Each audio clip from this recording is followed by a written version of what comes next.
बाबा बागेश्वर ने हमेशा से अपनी इस इच्छा को जाहिर किया है कि वो भारत को एक हिंदू राष्ट्र बनता हुआ देखना चाहते हैं। जो लोग उनसे सहमत हैं वो उनके कार्यक्रमों में जाते हैं, उनमें आस्था रखते हैं, उनकी बातों को, उनके प्रवचन को सुनते हैं। इस विवाद में गए हुए कि वो क्या कह रहे हैं, नहीं कह रहे। देश चलेगा तो संविधान के आधार पर चलेगा। राजनीतिक दल उसमें अपनी राजनीतिक रोटियां सेकने के लिए, तुष्टीकरण की राजनीति को बढ़ावा देने के लिए और किसी एक धर्म विशेष को अपने पक्ष में करने के लिए बिना मतलब के इसमें आरोप प्रत्यारोप लगाने लगते हैं। जब किसी दूसरे धर्म के लोग अपने धर्म के बारे में ये सारी बातें करते हैं तब तो ये लोग नहीं बोलते राजद जैसी पार्टियां।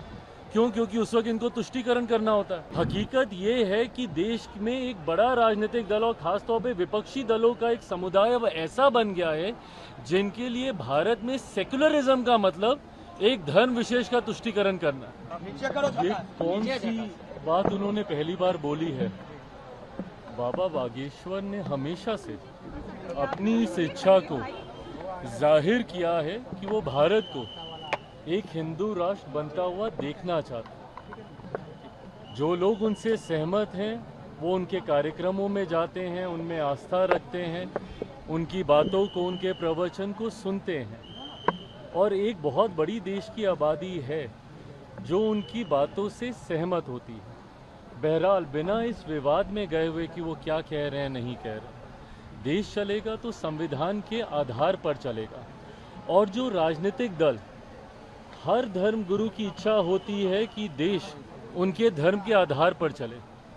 ऐसे में वो अपनी इच्छा को रखते हैं, उनके अनुयायी उनकी बातों को सुनते, मानते, समझते हैं। ऐसे में मैंने पहले भी इस बात को कहा है कि किसी भी राजनीतिक दल को इसमें हस्तक्षेप करने का कोई मतलब ही नहीं है। जब ये बात स्पष्ट है कि देश संविधान के आधार पर चलेगा, बट कुछ राजनीतिक दल उसमें अपनी राजनीतिक रोटियां सेकने के लिए, तुष्टीकरण की राजनीति को बढ़ावा देने के लिए और किसी एक धर्म विशेष को अपने पक्ष में करने के लिए बिना मतलब के इसमें आरोप प्रत्यारोप लगाने लगते हैं। बाबा बागेश्वर ने पहली बार नहीं कहा, उन्होंने कई बार इस बात को कहा। बट ऐसे में जो यहाँ के स्थानीय राजनीतिक दल हैं, पहले तो उनके आने का ही विरोध करने लग जाते हैं। उसके बाद उनके यहाँ रहने का, उनकी बातों का, उनके कहे का। भाई आप एक राजनीतिक दल हैं, आपको क्या लेना देना कोई धर्मगुरु आके क्या कह रहे हैं, नहीं कह रहे हैं। जब किसी दूसरे धर्म के लोग अपने धर्म के बारे में ये सारी बातें करते हैं तब तो ये लोग नहीं बोलते राजद जैसी पार्टियां। क्यों? क्योंकि उस वक्त इनको तुष्टीकरण करना होता है। हकीकत ये है कि देश में एक बड़ा राजनीतिक दल और खासतौर पे विपक्षी दलों का एक समुदाय अब ऐसा बन गया है जिनके लिए भारत में सेक्युलरिज्म का मतलब एक धर्म विशेष का तुष्टीकरण करना है। ये सोच ही पूरी तरीके से गलत है। राजनीतिक दलों को अपनी टिप्पणी सिर्फ राजनीतिक आधार पर ही रखनी चाहिए और सिर्फ सरकार की नीतियों के आधार पर करनी चाहिए। धर्मगुरुओं ने कई बार ऐसी बातें कही और कई धर्मगुरु ऐसी बातें करते रहे हैं।